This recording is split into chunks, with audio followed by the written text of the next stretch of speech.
Gameoration. What is going on, guys? It's Taylor. And it's your boy, Dre. Welcome to Gameoration, where I promise today we will talk about games, and also I will teach about history, the console wars. But first, Dre has something to say. Dre's pregnant. Like this is Congratulations. a service announcement.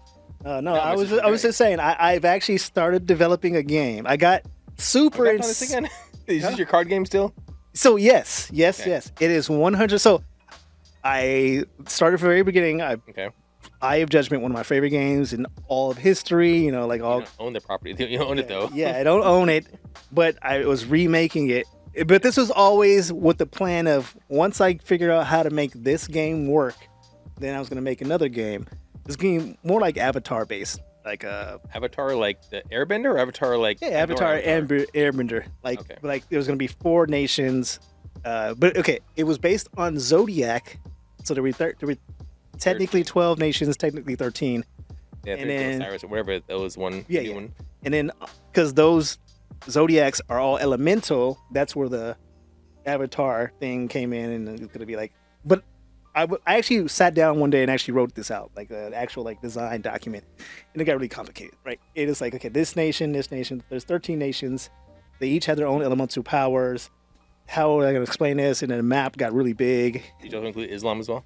Huh? Did you also include Yeah, Islam? I bought a set of history books, so no, this is no joke, right? Nation of Islam? I 100% bought a set of like folklore books. So one of them was based on the Egyptian mythology. Not saying that Islam's folklore. Yeah, no, but like I bought. So I was like kind of. So one of them, one of them was like more Oriental, Eastern, Southeast Asian like base. One of them was more Egyptian, like Muslim base.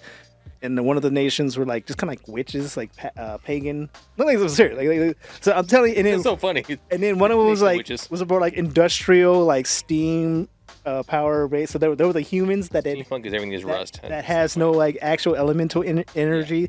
Anyway, I'm telling you, I went down a rabbit hole and I was like, okay, this is getting really big, and it'll take me years to do this. Anyway, so you started that is not scrapped. This 6-year project. Yeah, that is not scrapped. But okay. It's kind of like in cold storage until I have more time. But I got inspired the other day because someone was talking about wrestling being a thing that we all love. And it's like a universal thing that everyone can understand. Even if you don't watch wrestling, you know what it is, right? Yeah. And I was like, shit. Yeah. I looked at the game I had already been building, and it's like, shit, if I tweak this, now the 3x3 grid is now a wrestling ring. And the 4, like 0, 0, 0, 2, 3, 3, or 2, 2, and then 0, 2. Like basically the corners are now the turnbuckles. Okay. And now this is the side. And basically, I've like kind of envisioned this, and like this was like a new revelation 2 days ago. So you need help on the moves and what moves do what. So like going coast to coast from like turnbuckle to turnbuckle. So like this is all a thing. Yeah. Where's the steel cage? Where's the so those are different. Throwing mankind off the top. So again, this is I'm telling you, I just been writing. Like once I go back home, color me intrigued. I'm gonna pull out my laptop and start back because right now I'm just building a design document. I don't even have a name. I just have a concept, but it's gonna be 3x3 grid with one square at the bottom, implicating the entrance. But yeah, it'll be a card. It'll be a wrestling inspired tabletop digital trading card game. Look into WWE's current card game they have. God, they already fucking have one. I'm saying look into it, see what they're doing, and then see, just so you don't waste spin your wheels or waste your time. I'm sorry. Nah, I'm so inspired. I feel like what I'm doing is so original. Why should I even be remotely original? Like, oh, someone's exactly. That. Yeah, but so this is all gaming based, right? So I hope so. I'm really sitting down, like looking like what each character.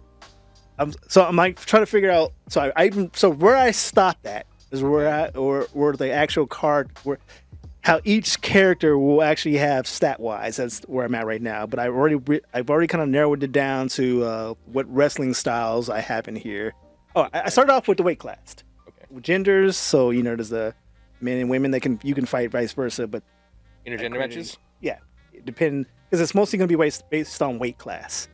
So there's like fatty versus fatty. I'm not sure if I would use the word flyweight or featherweight, but it's basically lightweight, medium weight, heavyweight, and omega weight. They did have what was it 185, 185. What's the fuck? They used to have uh 205 was like their weight class where they had like all people, everybody was 205 in there. Yeah. Well, I'm just saying it's just make it simple: light, medium, heavy, and Omega, which is like, the Rakishi Fatus and all that shit, right?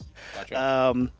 And then I have it. So you're doing all the history, not just current day. You're thinking of like all of wrestling.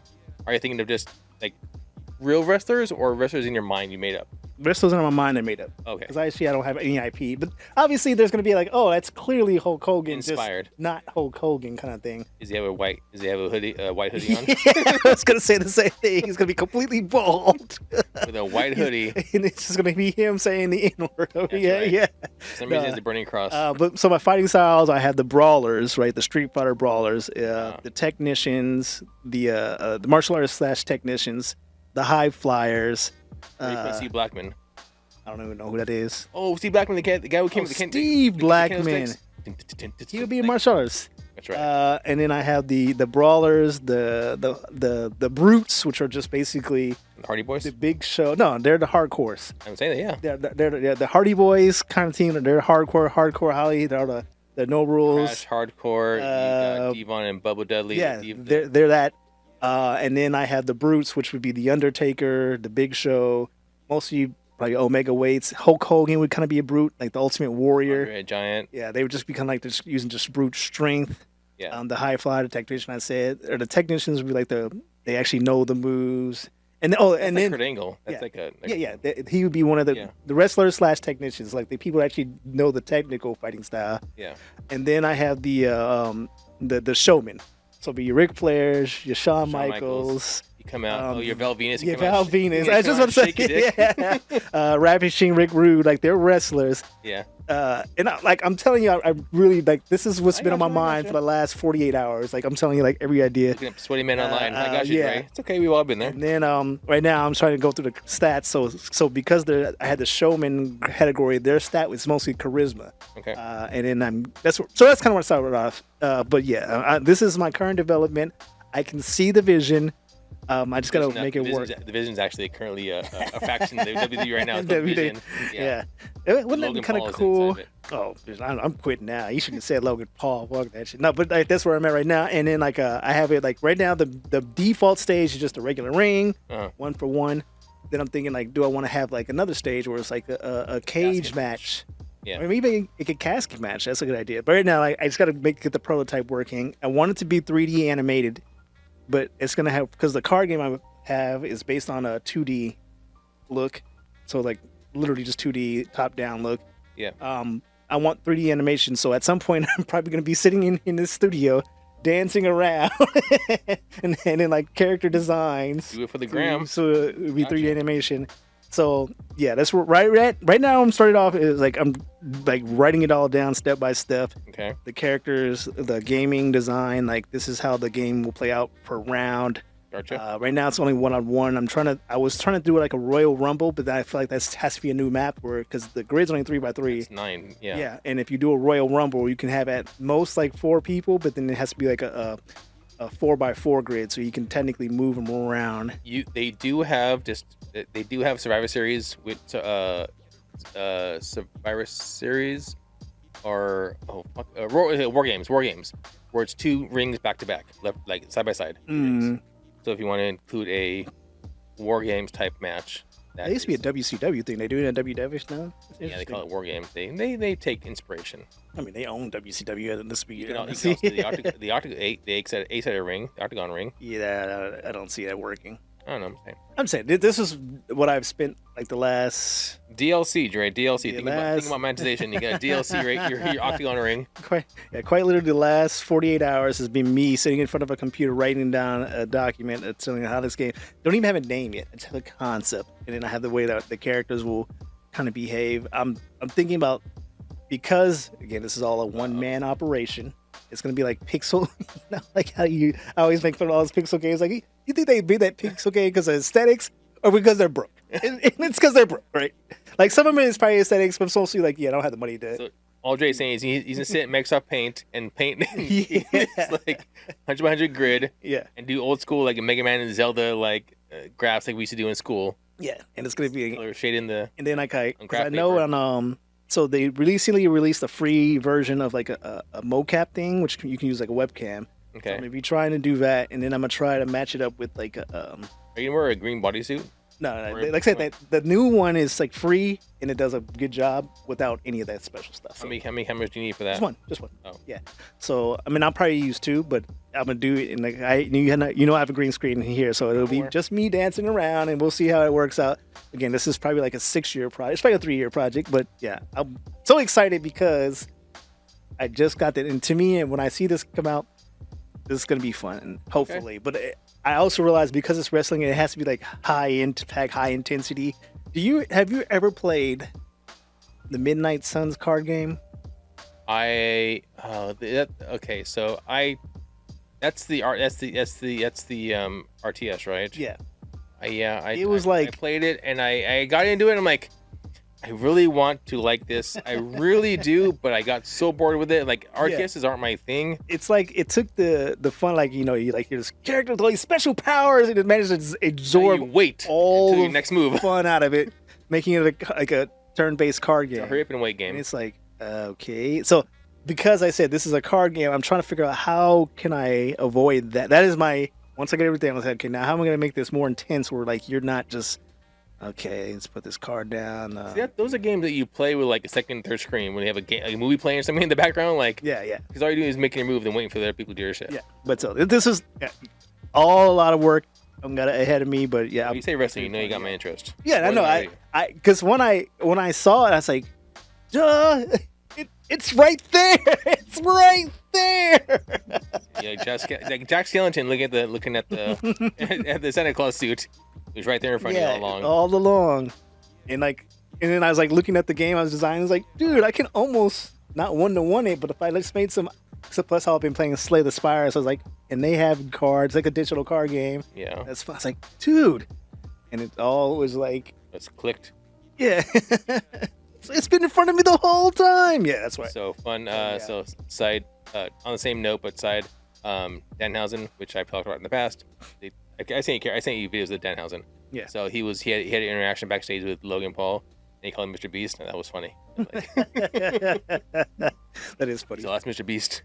Yeah, that's hilarious. But, so before I get into the gaming stuff, let me give you, because you are like myself, our normal jobs are IT related. So let me give you, for legal reasons, a hypothetical of sorts. Allegedly. So, hypothetically, allegedly, in a far off distant world, this could happen. Let's just say there's a business full of people. They may or may not have to do with have a medical stuff, right? And say sorry, Trey's clapping for my story already. I'm so excited. No pressure. So let's say one of their programs on one PC, one computer, one of the computers has a program that freezes, and everything else is working fine. Network everything's cool. So you know what? Let's just it's the PC's been used in a while. Maybe we just need to re-image it, kind of start over, wipe it clean, start over again, fresh image. Everything will be cool, right? Cool. So they call it in. They say, come down. Please re-image this. With this PC. We say yes. It probably needs re-image. Cool. Office manager says, okay. PC's here. Say a technician ventures down to this office. Oh god. And they say, okay, I'm here to fix a computer. Dre, hypothetically, in your IT mind, how does this story end? AKA, what's the next step? What happens? Okay, so take a step back. So they go a technician shows up at the office. So technician shows up at office to re-image a PC. Okay, I mean, what are they told that just blows their mind? Okay, well, if you guess it, I won't be surprised because shit like this happens in IT all the time. But I'll be very impressed. All right, well, I'm a minority. And I get minority stuff. Okay, that's what I'm saying. You said the worst case scenario. Okay. So let me tell you a quick side note, right? Okay. And this isn't to point fingers at anybody, but we're in a new studio space, right? Been here for just 4 or 5 months. Landlord calls me, hey, do you know anything about some police? What? I was like, what are you talking about? I haven't been there probably in 4 days. Why would I know? Yeah. But I'm assuming, allegedly. You're darker than everybody else there. Yeah, So. I mean, we're in a. If I had to bet money, this county voted Trump. We've talked about it in the past, yeah. It's probably obvious. So An older, less pigmented area. Yeah. So yeah, those minorities that are here, they were shown in that room, and there were cops. They're just making these connections. I was like, so Not because we're in between a bar and a restaurant, but hey, just because your It was studio like- upstairs. So it's like she called me, and I was like, huh. Must be important. She called me, right? Let me call her back. And he's like, "Hey, do you know anything about some police?" I'm like, "What?" What would good if she had saw me on, because there's a camera here. If she had saw me and then saw police, okay, maybe, Yeah. right? Or if the police had to come in my studio, Or they asked about you. oh yeah, or that too. Okay, maybe. I to this day have no idea what happened because it has nothing to do with me. I mean, obviously, I'm bringing it up because it kind of still bothers me to this day. Like, why did she associate me with the police? Like, I mean, I've seen bikers, I've seen cars speed past here. Again, we have a bar next to us as well as a restaurant next to us.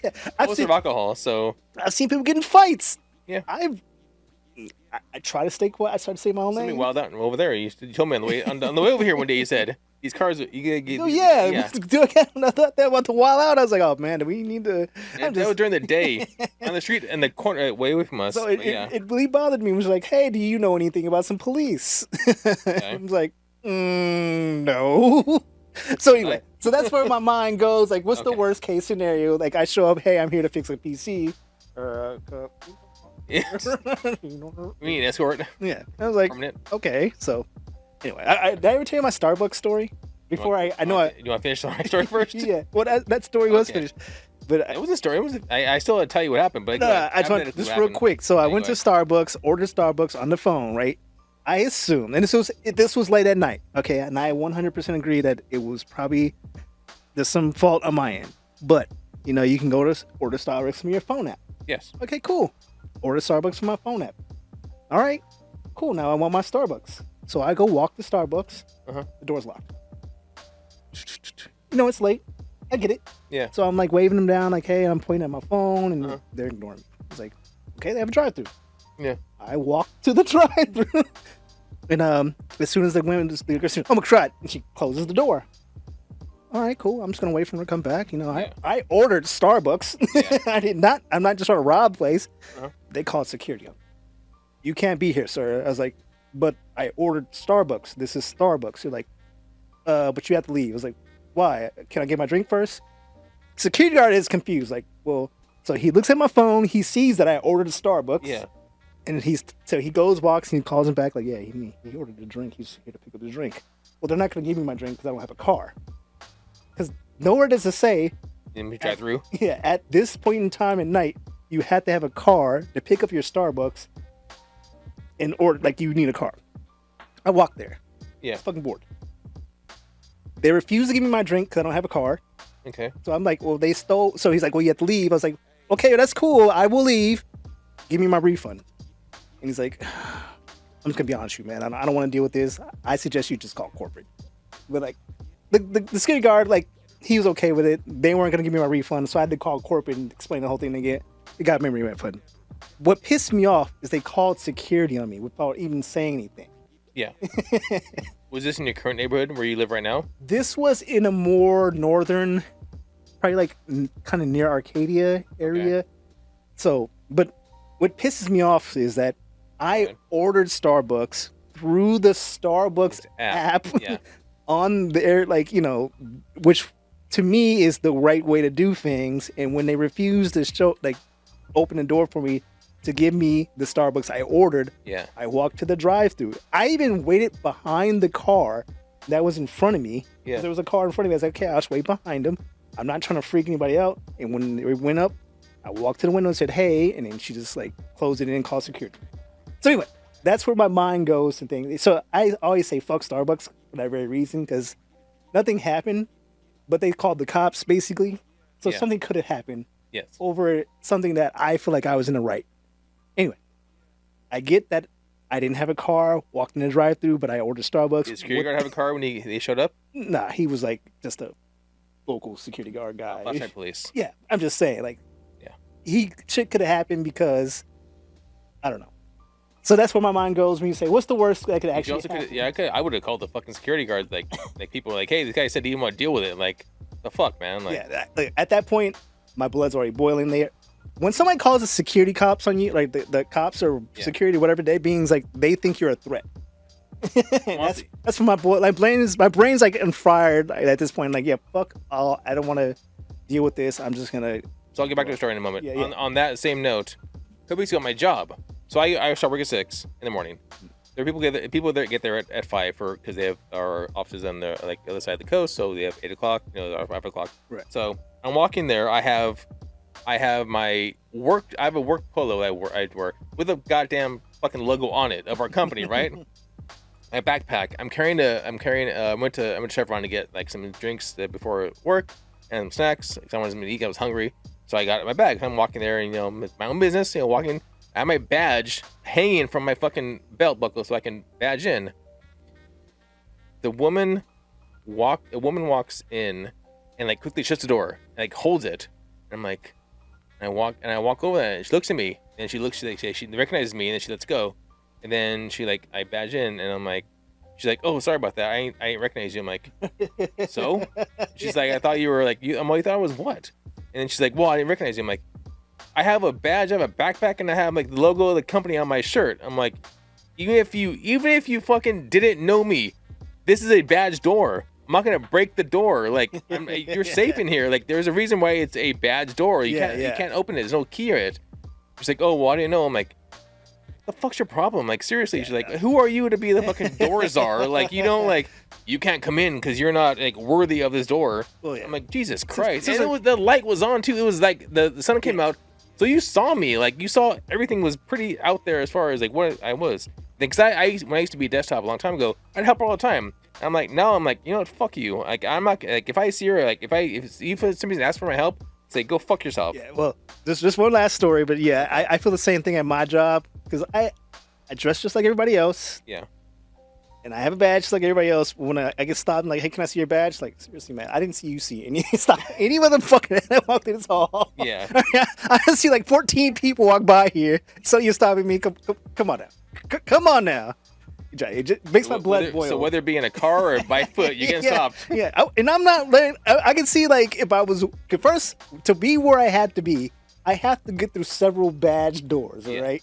Not just like, there's it's some just little like security. Not just someone just can walk through. No. There's like several doors and like security and like through the gift shop. Metal detectors. By the time I've gotten to there, I've been at least gotten to 2 scan doors and a metal detector. So for them to stop me, like, okay, let me see, like you're kidding. So yeah. Anyway, it says when you say, "What's the worst thing that can happen?" And that's always my mind. Like, oh, here we go. So back to hypothetically. Yeah. What happened when this hypothetical technician showed up? So I can nothing racially. Okay, no, actually, the other thing that can happen because I ran through this one time, and this was at a job we were once together. Like I was trying to troubleshoot a computer. Okay. Because it wasn't working, so I had to call a technician to go get it. Uh-huh. And when he got there, he's like, "Yeah, they knocked that computer off the table, and it was destroyed." It wouldn't start because they knocked it off. They just forgot to mention that to you. Yeah. They just had me going through troubleshooting steps. Like, I can't figure it out. You guys plugged it in? Like, yeah, we just don't turn back on. It's like, So maybe something like that. I will give you close, but no. They spilled the drink inside of it? I wish. No. Oh, okay. They took it apart. No. All right. What is it? Okay, so hypothetically a technician shows up to this office that needs help. The office says... Okay, well, the other worst thing is it's just not plugged in. No. Okay. It's worse on a dumb level, right? Okay, let's go. Hypothetically, a technician shows up, and the office manager hypothetically says, "You know what? That one program was freezing, so I threw the computer away."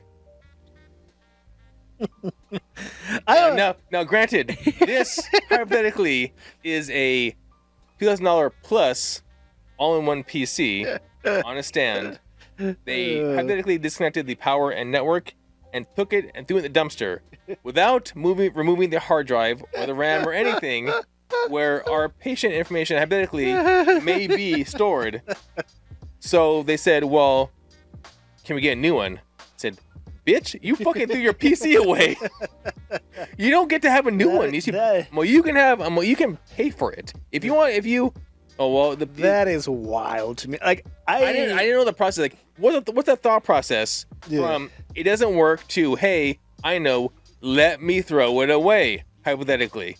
Yeah, I know that computers can be frustrating. Like even someone who works with computers, it's not their fucking property. Yeah, no. Like they work there's like a point. Like I can even see someone throwing it, kicking it off a table or something. Like it's still there though. But like like there's a point where like, and here's a weird thing. I have actually found computers next to a trash can, and I was like, huh, fully intact. Yeah. I was like, well, you know.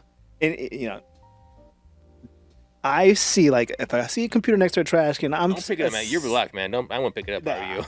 I'm assuming that I'm assuming that the person doesn't want it, right? Yeah. That's just assumption. Like I see a trash can, okay. So I took this computer, and I made sure like I put some separation between my computer and like okay, like I scanned the hard drive. It works fine. Yeah, it worked completely fine. And I was like, I don't know what was wrong with it.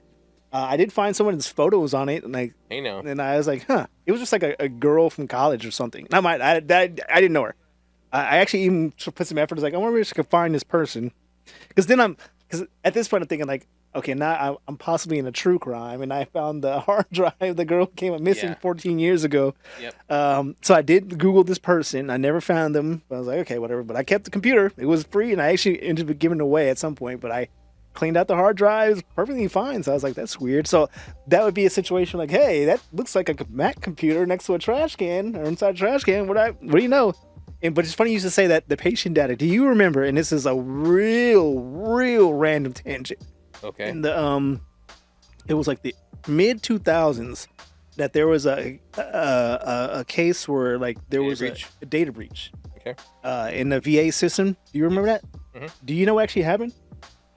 Oh, did somebody email something or somebody started something stupid? A group chat. Something even stupider. Homeboy left his laptop at the park.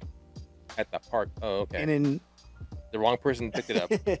Well, no one knows. They left their laptop at the park. They came back and it wasn't there. And I don't just, allegedly, if you worked at this place, in this IT place, you know that if you just logged into your computer, you had a lot of access that you probably shouldn't have had, because back in the mid 2000s, no one was really that big into cybersecurity. Yeah, they just kind of gave everyone who was like an admin level access. So that computer was left at the park, and hypothetically, the user probably had admin level access, which hypothetically logged into the entire VA network, which hypothetically has every VA patient across America. Yeah. So, that's what happened. So when you say that patient data, it makes me think that, because, unless your business is serious about cybersecurity, there's a good chance that anyone could pop that in. Now has... Yeah. Not your company. I'm saying this hypothetical company has access to every patient that hypothetical company has ever known. So that and hypothetically, the security team of that company had to get involved and kind of like do a BitLocker lock. They had to reset the person's password, look at his logs, talk to him about it, because hey, FYI. And then hypothetically, they asked if the PC was there, and he said, "Nope, I'm just taking away their day." So, just taking away their day. So, yeah. And I say $2,000 plus only because it had 32 gigs of RAM. So, and Samsung if you know anything about RAM nowadays, I know, that's what I mean. So I've been looking into that fucking. I'm sure they get that shit open and see what was on the hard drive. Yeah, I recently I've been trying to build a computer, like just. I don't know if this ever comes out. I'm really big into quote unquote recycling, where I'm just reusing old shit. Already hippie. So, I really do. If you could look to your left, you can see all these old computers, monitors here. That the audience can't like. Yeah, no, I'm just saying. But so I've been looking at old computers and just parts. I was gonna buy a used GPU to do some hardware stuff from home. How much do you think, hypothetically? What generation? I'll tell you. NVIDIA 3090. How much do you think that costs? We're talking. So and just for context, we're NVIDIA 5090s you can buy today. How much do you think 3090s, which are like 2 generations ago, which is probably like 7 to 8 years ago. What do you think the market on that would be right now? $3,000. Okay, well, it's not that high. Oh. But a used 3090 is about $800. Oh, okay. That shit did not cost $800 when it came out. No, you're not. 3 years or 4 years ago, it cost about $300. Yeah. We're talking about a used one, not brand new, not like fresh out the box, barely used. We're talking about Used and old. Yeah. It's been marking PPC for 10 years. They want $800 for it. RAM is up. Like, that hard drive that's in this computer that's powering all these files. Nice. I bought that at Costco for $99. It is now $279. Yeah. So anyway, you can sell it now. Make a markup. Make a markup. I didn't realize how bad it had gotten. So it costs you can return everything for any time. Like you can return anything at any it's time. give you back the money. If you want a profit, I'd have to sell it on eBay. Bastards. Yeah. It's always a reason. It's like, well, you paid $99 for that, so we're giving you back $99. Yeah. And then we'll sell that shit back for $279. Thanks, bitch. We're making a profit. Capitalism. No, I'm sorry. Right. All right. So that's funny though. It is okay. Wait, but all right. So we hypothetical company. Yeah. Did everyone ever get across like why? Why did you throw it away? Hypothetically, because the program didn't work. He said because it didn't work, he decided to throw the PC away. Like I get that. I get that part, right? Well, that's it. That was the argument. There is somehow between program not working and throwing. There feels like there's a giant like chasm between those 2 points. No, literally, that was the thought process. That was like when whoever questioned him before again about it, he said like hypothetically that was what happened. That is because wild. Because it wasn't working, I threw it away. I figured it wasn't working, so I threw it away. My radio's not working, my car, so you know what I did? I throw that shit off a cliff. Like, wait, what? I'm solved. Can I get a new car, please? You guys owe me a new car now. That is wild. Like, I can't imagine. Like, that is like, okay. Exactly. I don't know. There's so much missing. Like, I can see like even like so there's a bunch of like scene missings from this fucking story, right? And you wish you would, but there's not. And I put it in the closet, or like I put it in the back office, or I disconnected it. Like I threw it away because that shit does not fit in a trash can. To top it off, it's in that dumpster. Yeah, you had to like take that. Like he was like those like meme clips where someone's taking like a computer in a dumpster. Oh, that's Ron Swanson from Parks and Rec. Yeah, he throws in a dumpster. Yeah, like, so you'd have to do that. Like there's no. And that's what happened. They did. Yes, that's wild. Yeah. And then hypothetically they called and asked. They said that they wondered whether PC was because they didn't get what the one you wanted. I'm like, bitch, your ass hurts. You're getting a new computer. You need to buy a new computer.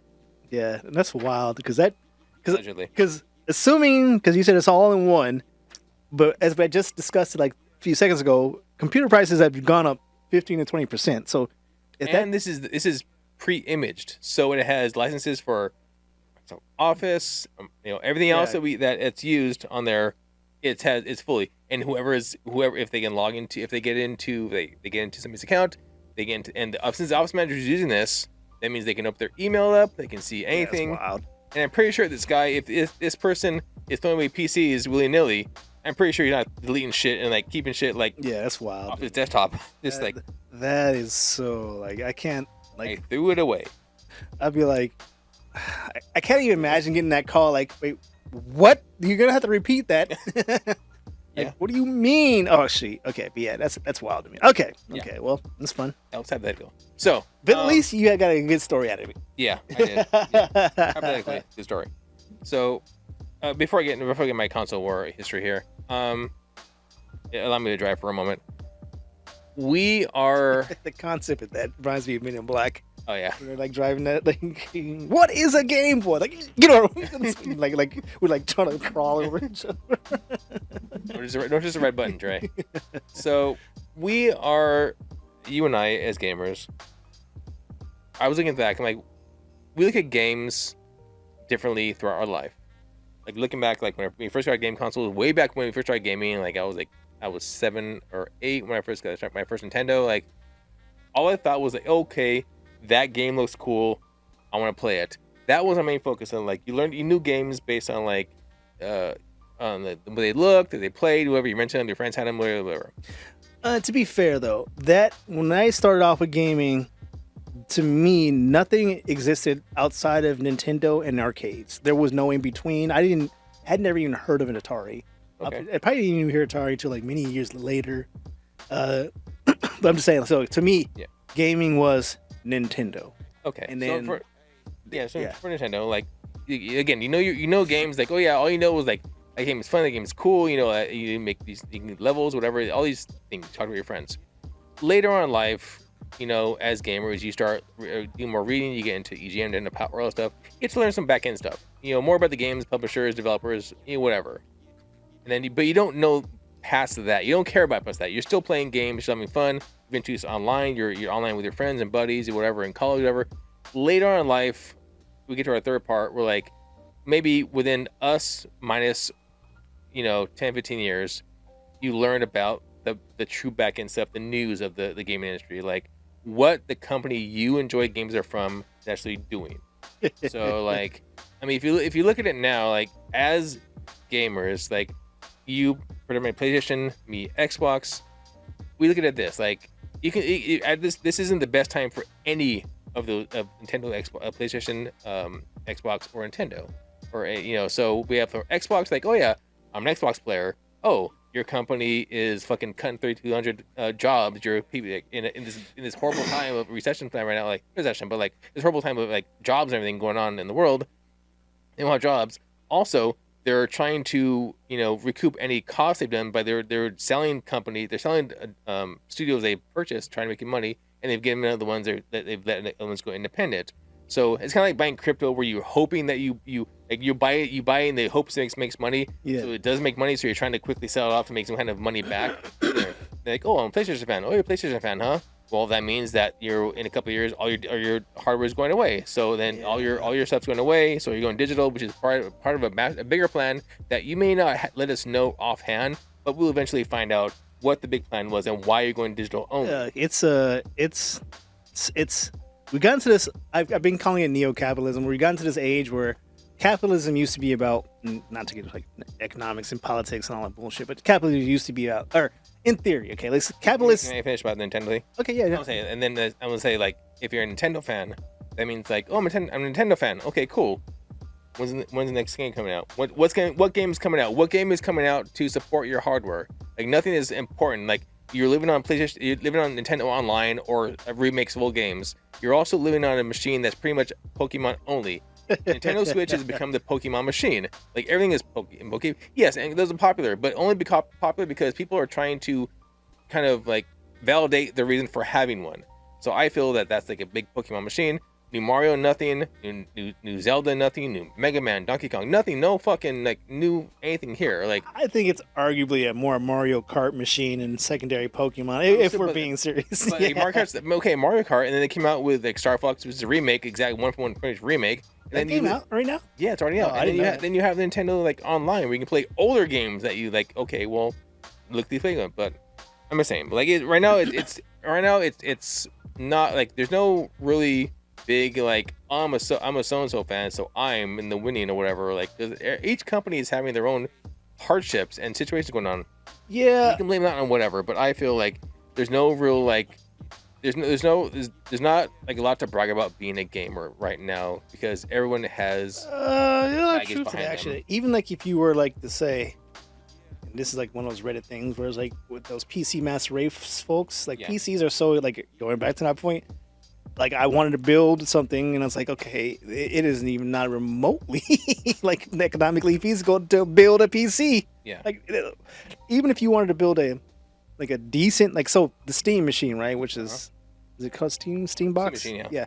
It's like $1,000, right? Which is fucking ridiculous. That's way too much. Yeah. But they're showing that like if you wanted to build something that went pound for pound with Steam machine, it's roughly gonna cost you the same, if not a little bit more or a little bit less, depending on what you skimp on and what you do add and what you don't take away, right?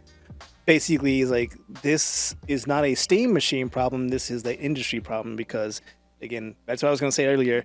We got into the neo-capitalist stage where the capitalist theory is like we will make better products, therefore it's going to cost better money, and this is going to produce better, like a loop of better products, more money, innovation, blah blah blah blah. Yeah. We've gotten to a neo-capitalist area where it's like, how do we make more money?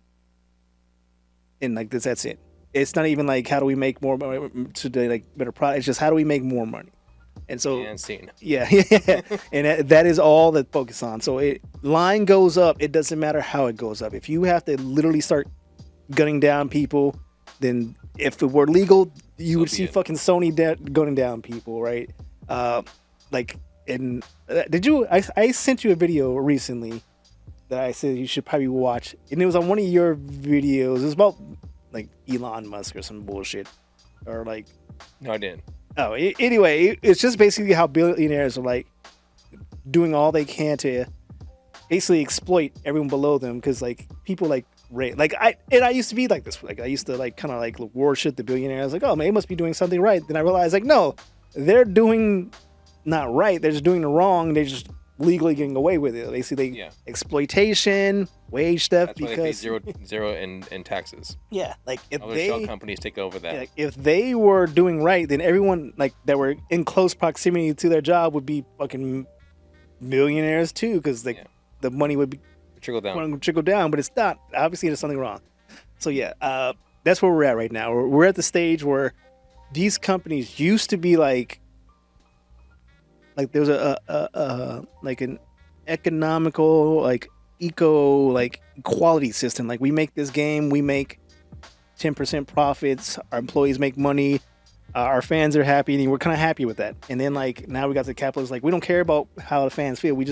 We're not seeing that line go up on the stock market. You need to figure it out. Investors are mad. Yeah, so that now they're like doing like we said, they're fucking Microsoft bought all these. They basically created like a Microsoft monopoly on gaming. Yeah, and it didn't pan out. So like, okay, well we'll just get rid of those companies then. Like, we're not going to invest them and give them the resources they need.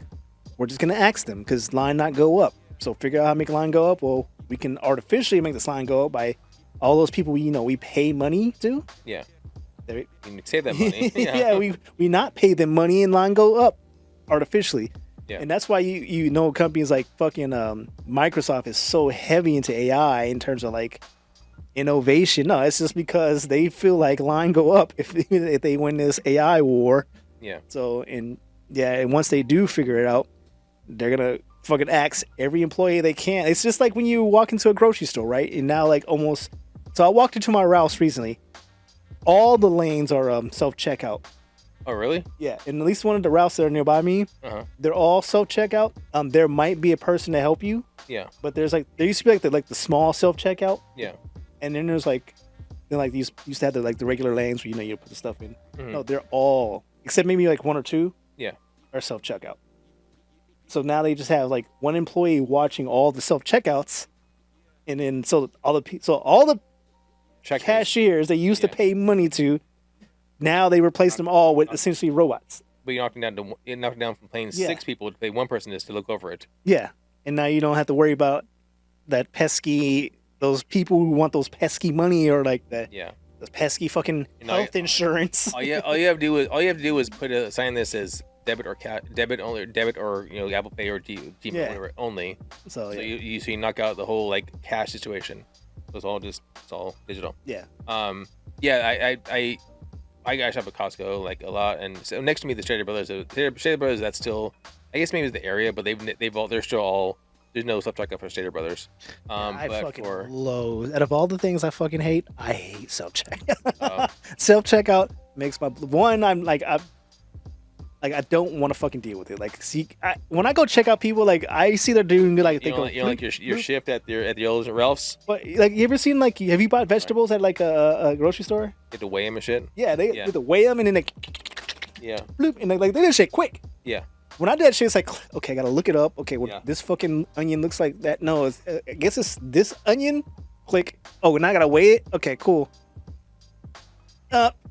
Customer needs help. What the fuck? Like, just fucking do it for me. Like, what is the point of this? Anyway, I guess because sometimes I just want to go out quick. I just have like a piece of gum. Okay, I understand. But like a single piece of gum. yeah. That's like a single cigarette at like the donut shop. But I feel like the point of this was to be more convenient, right? And that's how they sell it to people. But that's just not more convenient. That shit is so aggravating. I hate fucking If anything I hate, self checkout is definitely one of them. Self-checkout.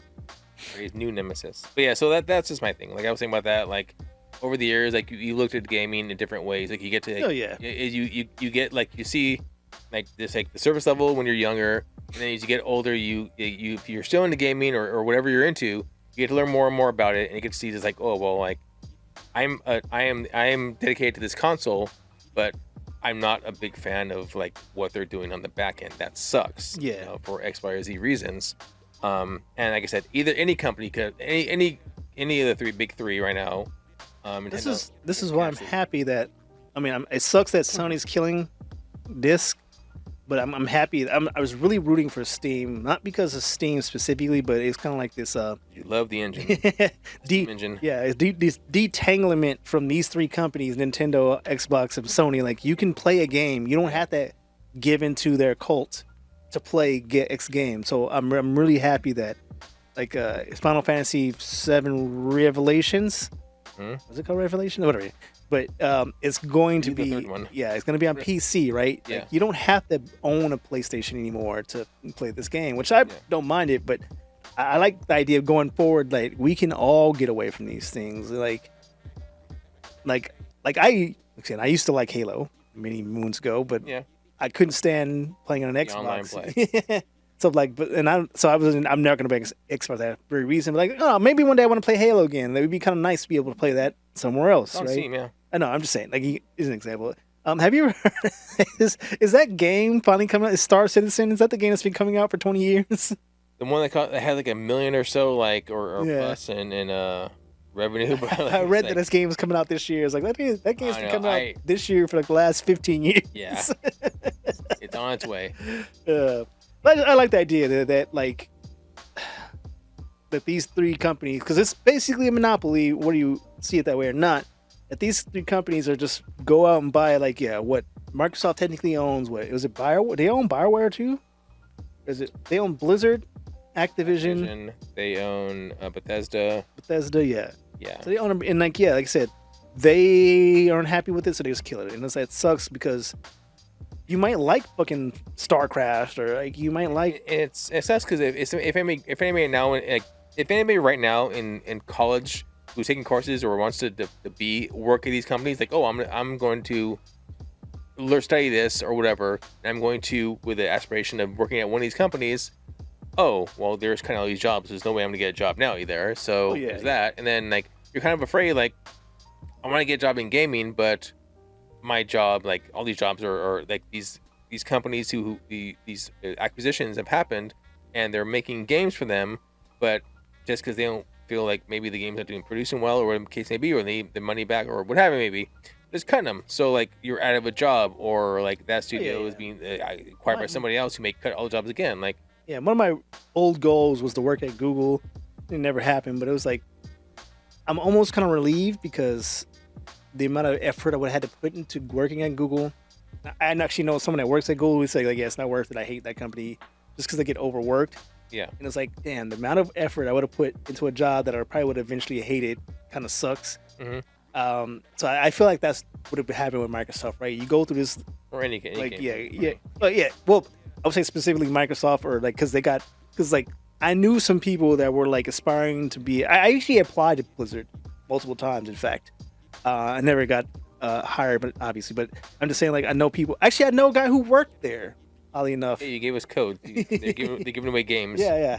But like he was saying, like, once you get in, it's a different atmosphere, and then once like it was fun at first. Basically, he was saying like there was a time when Blizzard was Blizzard, and it was like we're in this together. We make Blizzard games, and then Microsoft came in, like, okay, now we're owned by Microsoft, and they kind of have like.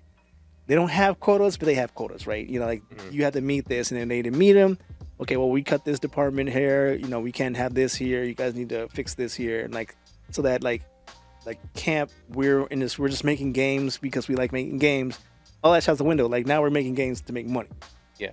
Right. And so once that shit happened, it's like, well, shit, you kind of inspired like to like make games, be fun. It was never like this is how I imagine, right? When you're in college, in like what I call like arts, like you're in art, making games, which is kind of like an art form, like stories in it. Yeah. You're not saying like I'm gonna do this to make a lot of money.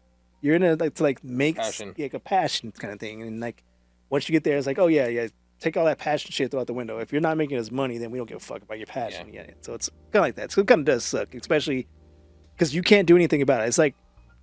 It's like Bethesda made us. Their game might not have sold well, but that's not the employees' fault. They probably worked tirelessly to make that product, and it's like either somebody's gotta get the, yeah, somebody's gotta follow. Somebody's gotta be the person or the people. It sucks. Like, have you ever listened to like the story, like one of those games? I forget what game it was. Recently a game came out and it was fucking terrible. Oh my! It was like a world, kind of like a world game, but I was listening to like the history, and it was like the game was rebooted 4 times.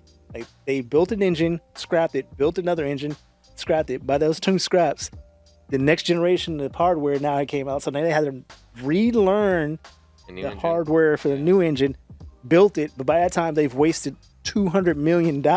Jesus. So it's like, well, you at this point they're like, fuck it, just release it. It doesn't matter how good or bad it is. We're not gonna put any more money into this. So it's it's just stories like that. Yeah, kind of they're interesting, but it's like yeah. So in that and for that we have really no like console war is like there is no console wars anymore. Everybody's just trying to stay afloat in their own way. and before we leave, speaking of console rules, segue. So I went in and I was like, you know what? I was looking at this and I said there was no console wars, right? Console wars. I would say there still is culturally console wars. Like you'll still be able to find people like fuck Xbox, I'm all about PlayStation. But on the capitalist end, that shit's all just all. So I went through some history. So let me go through this. I'll just read off to you. Play story time with Taylor and story time Taylor time. All right. So let's look at some years. And then, yes, I do have years. I know last time you got mad at me because I didn't have years for certain things. I didn't have years. So let's look at the before the console wars. So 1972 through 77. I know it's a long time ago. Damn. I know. Magnavox Odyssey. 1972. Magnavox? Holy Odyssey. Shit. I didn't know he made the systems. first home game video console ever. There wasn't really a competition because nobody knew about what a home console was. Everybody's like, what the fuck's a video game? What the hell is that? People literally thought it only worked on Magnavox TVs because of the name Magnavox. That makes sense to me. I thought that, yeah. So there really was no like war that. Enter Atari, 1975. The home Pong game becomes a huge hit. Wow. And I'm sorry, just when I think about, I remember playing the first VR game, and it was like giant polygons and giant shooters, but I was like blown away. Now, like, if that kid could see like what it has, like, so if you say Pong, and I like Pong was a fun game. And tennis. But if you can like, you can go from Pong now to like 3D VR. You can put a headset. You can technically be running around, and it's just wild how far it's gone. It's just like, like a mind explosion. So there was no console war, and companies were just trying to convince people, video games worth buying. They're trying to say, this is something to buy. All right. So enter Fairchild Channel F and Atari 2600, 1976 and 1977. You never heard of Fairchild? Have you ever heard of Fairchild Channel F? Nope. Yeah. So there's a reason why. It's actually the first real battle between consoles. The Fairchild Channel X introduced interchangeable cartridges, and the Atari released later that year, 1 year later in '77. The Atari actually won, and only because it had better third-party support, better marketing, better games, and a stronger brand. Nobody heard of the fucking Fairchild. I can't even say the word. Fairchild Channel F console. Everybody knows Atari. Atari is kind of like a household name. I mean, now you're looking at it like not catch-22, hindsight. Like if you maybe at that time, because I don't know if you know, like the Betamax was better than the VCR, but the VCR was cheaper, and well, if you don't know, it's because it produced porn quicker, and that's what let the VCR win. But Betamax was better, so it could be that system might have even been better. The way you're describing it sounds like it wasn't better. I'm just saying, like, it's possible. Games are more. What the takeaway from there was games were more important than the technology was. Okay. Okay. So same thing. It might just be cheaper to make. Okay. So now begin the first true console war, 82 through 88. The consoles were the Atari 2600, the Mattel Intellivision, and ColecoVision. I remember ColecoVision, actually. Yeah. I don't remember what it was, but those words I remember hearing a lot when I was younger. ColecoVision. So these were the companies that first started attacking one another. Mattel's commercials literally compared Intellivision graphics directly to Atari. One famous ad said, "Our graphics look like television. Theirs look like garbage." This, yeah, that was like one of the first like not smear campaigns, but the very like attack ads out there. Mostly like they were saying our console is better than yours, which is like Intellivision commercials showed split screen, proving Atari looked worse, which was at the time legal and pretty savage. You know, like it's legal now. I'm saying though. So as long as it's in true, that war, really nobody won. The entire video game industry crashed. In 1983, video game crash happened because there were too many bad games, too many consoles. That when ET came out. And zero quality control. Retailers lost confidence, and the infamous ET game became the symbol of the crash. So it wasn't the sole cause. It wasn't the sole cause. The market was already oversaturated with games. You know. Have you ever played that ET game? It's like the most nonsensical nonsense of nonsense. You have to go around different maps and collect things. It's like, what is going on? So now the console war that I am more familiar with, that you may be familiar with as well. Nintendo versus Sega. Yeah. From 85 to 96. This was the console war. Yeah. One that everybody remembers, as I mentioned. I remember. I can visually see some of these commercials. It was like, what are you waiting for? Or why you still haven't bought a Sega Genesis? What are you waiting for? Nintendo to build one? And it like had like all these games they were showing. Yep. And it was something along the lines of Sega does what Nintendo don't, right? Yeah. And it goes Sega. I wonder what the marketing was. Have you watched Japanese commercials? What do you mean? Have you just watched Japanese commercials? When if I say Japanese commercials, are you familiar with Japanese commercials in general? Yeah. I wonder what the marketing was in Japan, because they always have much more colorful and like dynamic commercials. So I wonder how the console war played out in Japan commercial wise. So for Nintendo, it saved the American gaming industry. I believe it. Nintendo introduced the quality seal, the seal of quality seal at the beginning, and like a big like it looked like the Mattel actually, almost symbol. Strict licensing, limited third-party releases, and quality control. Retailers actually trusted the brand Nintendo, so it was a strong brand, and they knew it. They trusted it. The Sega attacks. This is where the trash talking begins, like in the past. And to be fair, technology-wise, Sega was literally double of what Nintendo was. It was 8-bit versus 16-bit, which doesn't sound like it was just numbers back then, but it's really like double what they could do technically. Yeah. So Genesis had as you mentioned, Nintendo does what Nintendo don't. It was everywhere. And Sega painted Nintendo as they were for kids, they were outdated, they were slow, and they were uncool. Nintendo rarely like got back at them at all. Yeah. Instead, they focused on games. And then, Sega's strategy was like, we're cool. We're appealing to teenagers, edgy, we got cool sports games, everything's violent, and we have attitude in our games. Like, so their theme mascot was Sonic, was like, the idea was like speed. Like they had more energy, they were more hip. It was basically, what's that dude from Simpsons that was it Roy? Oh, yeah. He was like the more hip, upscale, hipster, high energy, whereas Nintendo was like the plain Jane for kids toy, yeah. Yep. So Nintendo strategy was more family. They focused on Mario, Zelda, Metroid, Donkey Kong. Yeah. They focus on their fan base, so they trust them on what to do. So in looking at who won, globally Nintendo did. North America, it was very close because for several years, Genesis actually outsold an SNES in the US. Really? The Sega Genesis sold out to any SNES? Yeah.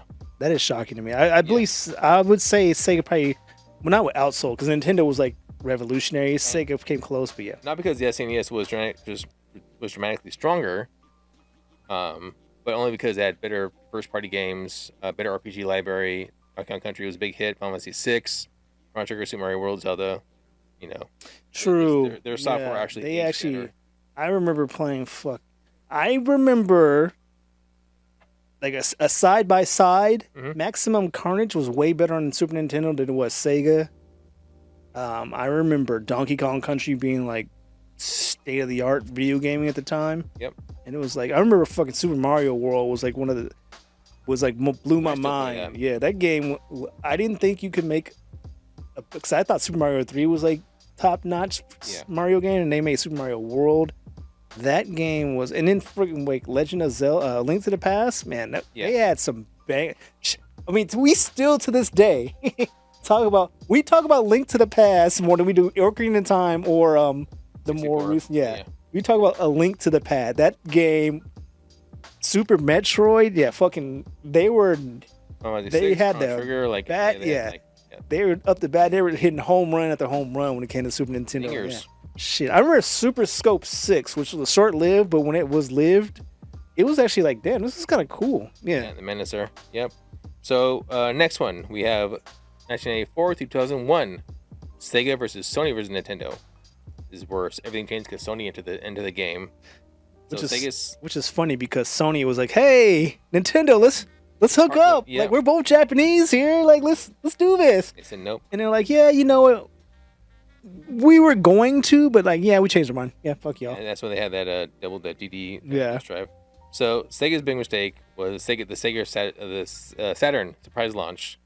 Retailers weren't informed of the Saturn, the Sega Saturn. Yeah. Developers weren't ready for it. Consumers couldn't find one, and everybody was pretty angry in the retailer space. It was wild about the Sega Saturn also, because so, I would, and this is, we might talk about this. Sega Genesis was doing this thing where it felt desperate at some point because they had the Sega Genesis, Mhm. Sega 32X, Sega CD, Yep. and then they released the Sega Saturn. It's like at this point, if you were a quote unquote Sega fan, you bought fucking 3, 4 system, like they weren't even like new systems or like extensions to Sega, but you just got to keep buying them. Yep.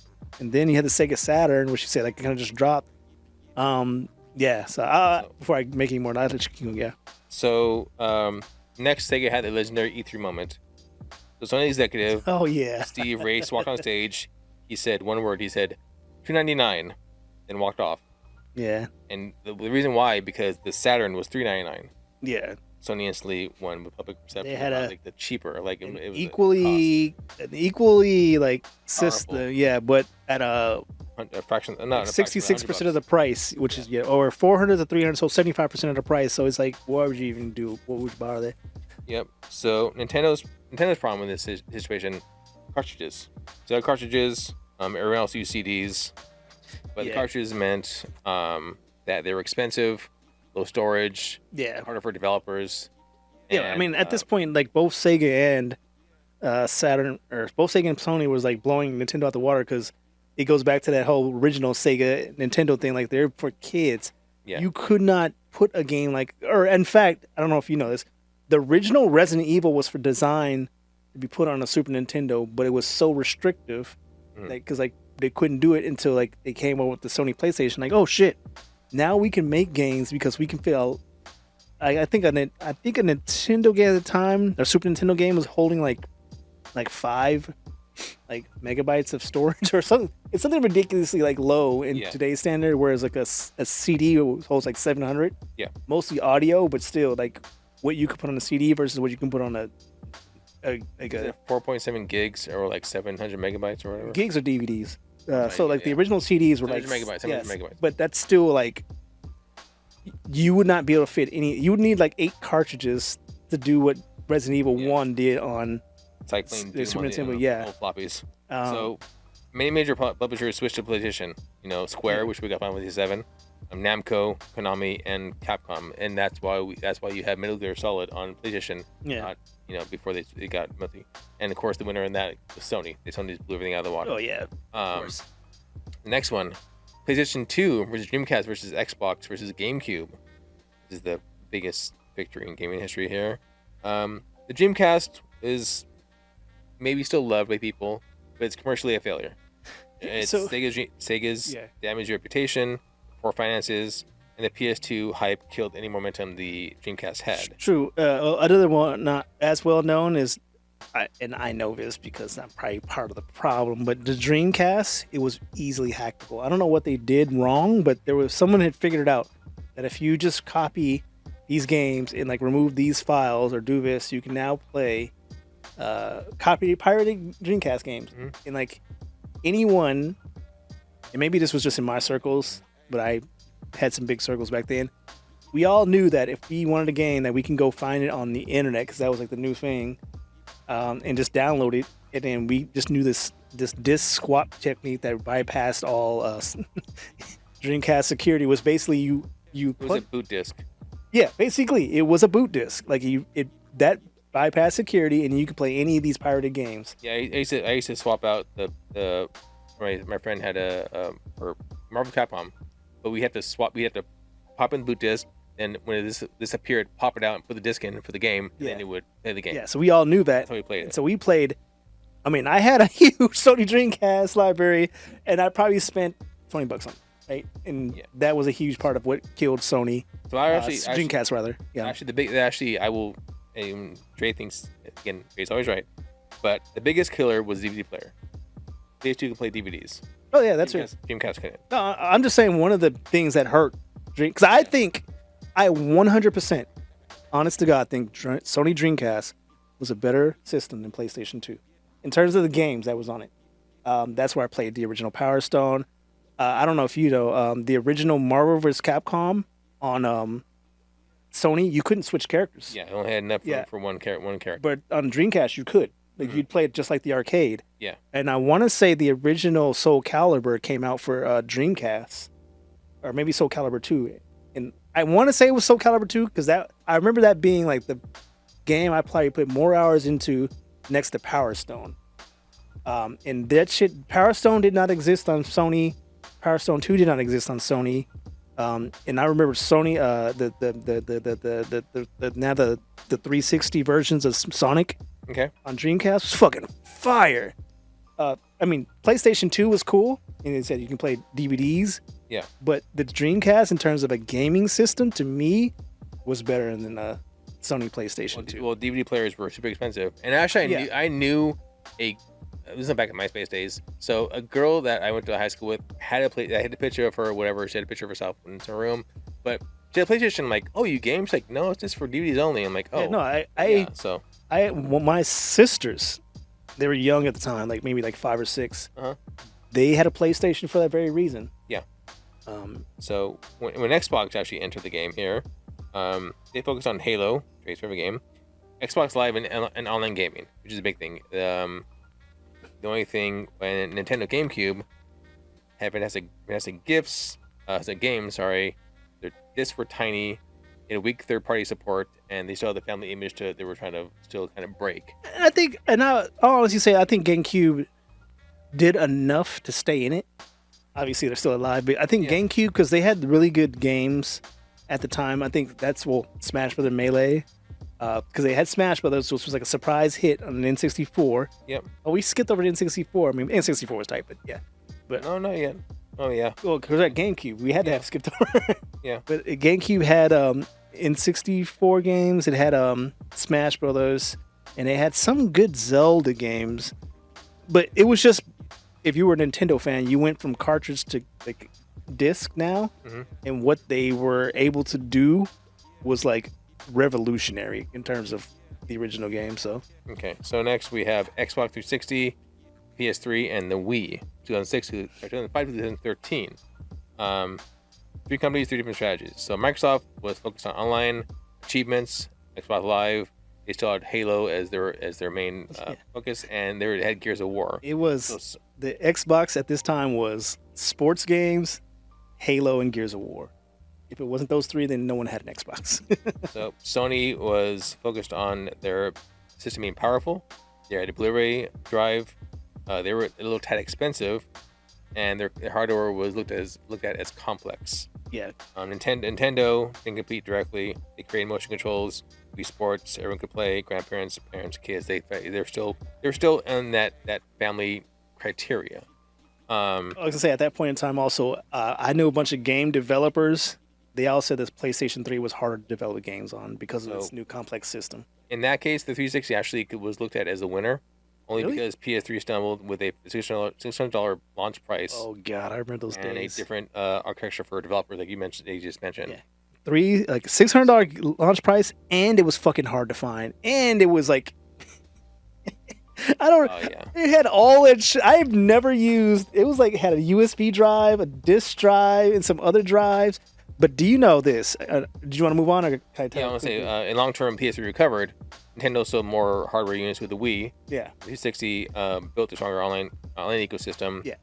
There wasn't really a simple winner in the long run, but in the beginning it was 360, but Yeah. in the long run it was nothing. Well, interesting enough, so in the PS3 days, you could install Linux on a Yeah. PS3. Uh-huh. The military, because even though the PlayStation was complex, the actual system, hardware-wise, was actually pretty good. The military gave boost to PlayStation.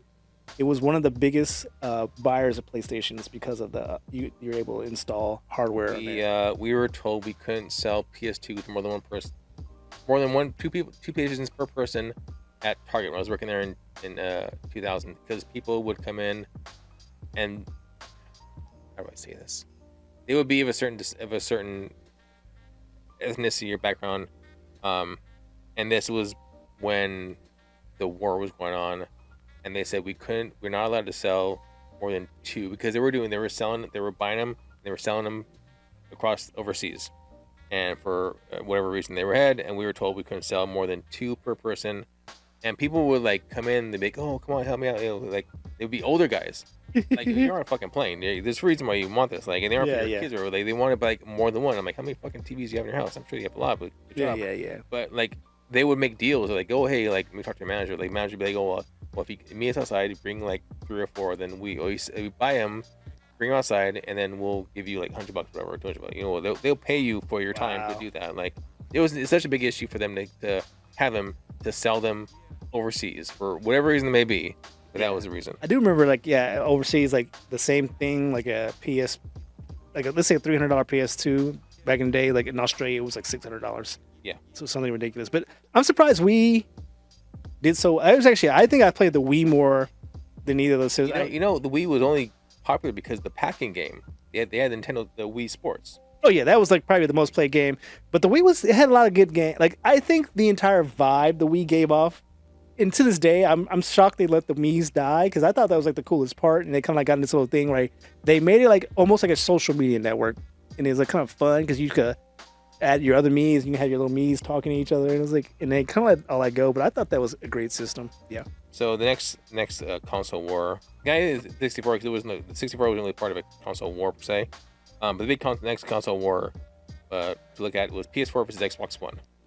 It's probably the easiest word to explain here. It's going to be Microsoft lost at launch.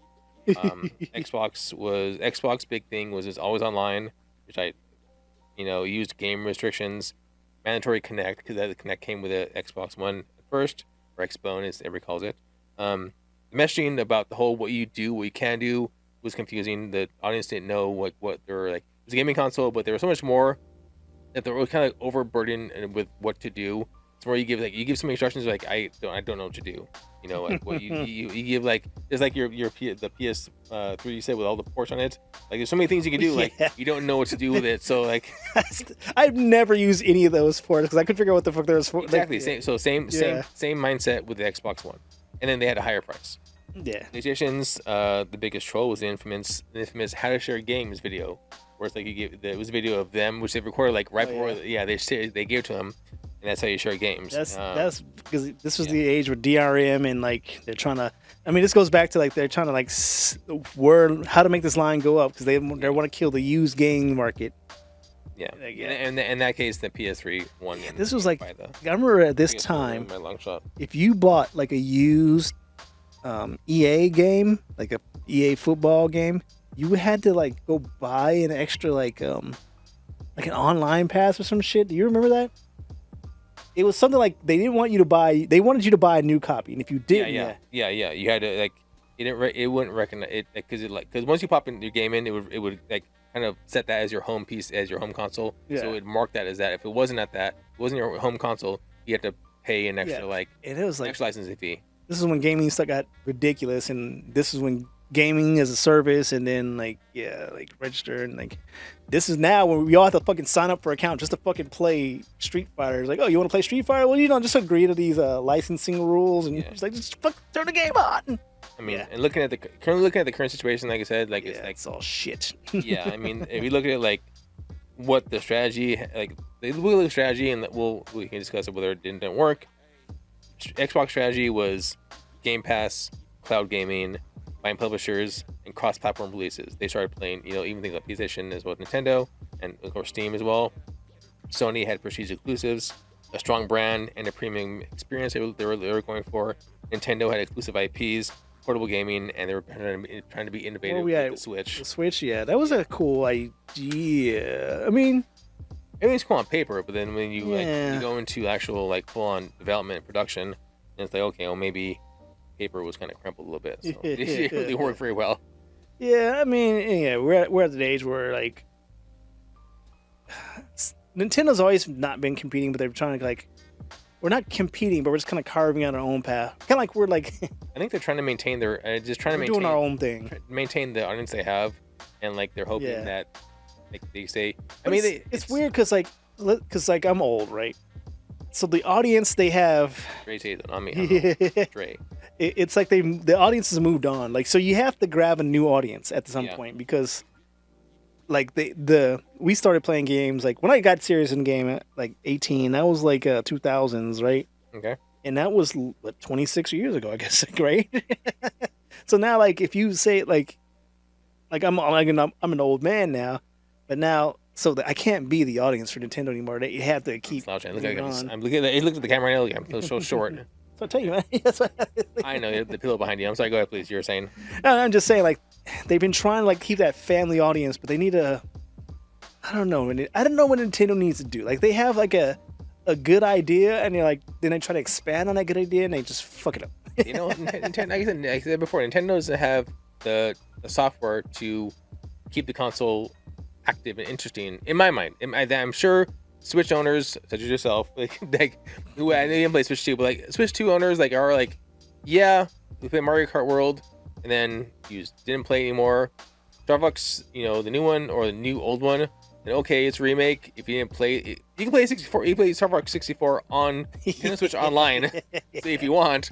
It's just older graphics. It doesn't look that bad actually if you go back and play it. Like, it's one of those things like this has always bugged me with Nintendo. Pokemon's everywhere. Like I like Nintendo game. I cannot fucking play another Mario game. Like I'm over it. I can't play another Zelda game. I'm over it. Like it just feels like they're like, hey, remember that game you like to play? Here, want to play it again? Like, I think I had my time. Your fill? Yeah, like I had my fill of that game. Like the only exception would be like Final Fantasy, but I feel like Final Fantasy 7 versus Final Fantasy 7 Rebirth feels like two different games, almost just like with the same spirit. Whereas like Mario Kart 64 versus Mario Kart World Cup just feels like an updated game. I just been playing for 20 years. So I went through Nintendo just the store to see what was like. What is it that they aren't advertising? Like, because we don't see commercials very often anymore for games unless you watch YouTube and go look at their channels. Sure, I don't. But like anything, yeah.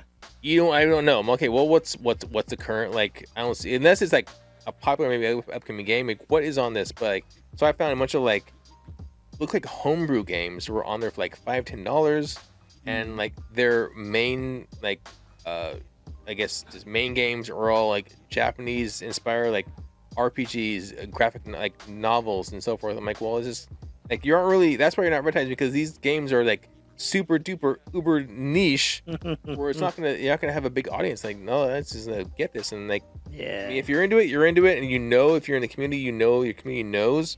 But if you're out there just fishing for new players and new people, prospects, like you aren't getting them in these games. Like nothing is really hooking you unless you introduce a new Pokemon or a new update or something.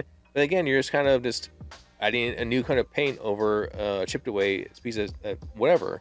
You're just making it look nice again for a little bit until I don't know, when's your next thing? Is it, Metro's already out, so I don't know what the next thing is. Zelda remake. Okay, well, we add more things. Okay, well, you're coming out with a new Zelda, a new old Zelda, but you're adding more things so you have more room. It looks a lot better. Cool. When's that out? December.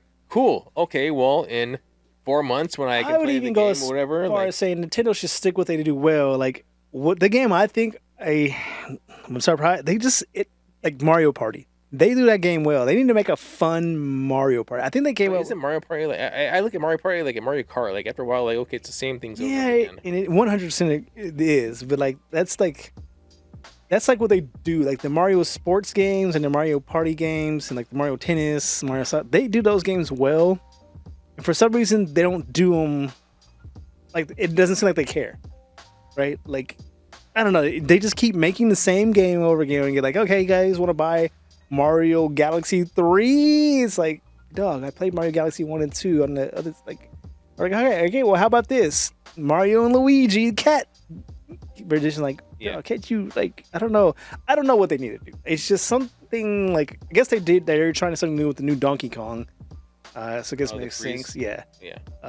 So I guess that's something. And like I said, I feel like they should have took Star Fox in a different direction and said like, hey, we just remade Star Fox. It's like, why didn't you just make a new Star Fox? Like, Yeah. like, and I guess the obvious question is like, were they trying to capitalize on nostalgia and like go over something Mario familiar? Galaxy the movie came out and then Starbucks was in there, so let's kick somebody out. Yeah. They're like, oh hey, Starbucks, remember Starbucks in the movie? Oh, here's the game. But it's like they should have just made a brand new Star Fox. Yeah. Like a whole new game, and then like in that game you can play. You can also relive the old adventures, but here's like some new shit. I don't know, and like I just don't know. Yeah, I don't know what they gotta do. I'm not sure. Like again, right now we're old though, so yeah. Again, you say you're old. I ain't We're saying I'm old. You're old. So you. I'm old. Yeah, as my wife says, I mentioned. So I mean, again, for gamers, it's a tough time to be a gamer right now. It's a tough time to be a proud gamer. Like, oh, I'm into this. Like I said, I'm not going to reiterate my points again, but it's a tough time to be a proud gamer and really stand up for the company that you backed. We're at this point. Like, I think we're at the point where loyalty means nothing. Like, they want us to be loyal to a company that doesn't give a care. But like, they want our money. Yeah. And they're not. It's like they're not giving us anything we want in return. It's like, hey, we want your money. Like, okay, cool. We want this like new game. Like, no, just give us your money and we'll talk about that later. Like, no. Yeah. We want something. This should be like a balance of trade, but no, we're past that. Like, they'll give you a trailer, but like, okay, it'll be out in 2 years. Yeah. It's like, I'm glad we're at the point where people can make their own games. Like, that used to be. I was always waiting for those days. Like, why am I making our own games? Now we're actually kind of here. It's not 1-on-1. Like, but you can today go down on like Godot, Unity, Unreal. You can make your own game. Like, it will take you a few years, or like. If you use a lot of AI, maybe a few months. And you know what you're doing. And you know what you're doing. Yeah. You know what you're not doing while you're making those games for hours and hours and hours.